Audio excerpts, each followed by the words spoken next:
So hey guys, check this out. So working on a 96 Mustang. Previous owner to this owner, I don't think did the fuel pump right. They didn't lock it all the way down. Now I gotta go buy a pigtail. This is what happens when you don't lock down the ring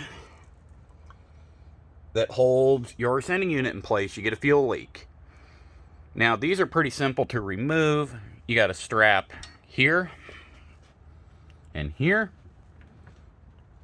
Should be right there. And the bolt location is right there.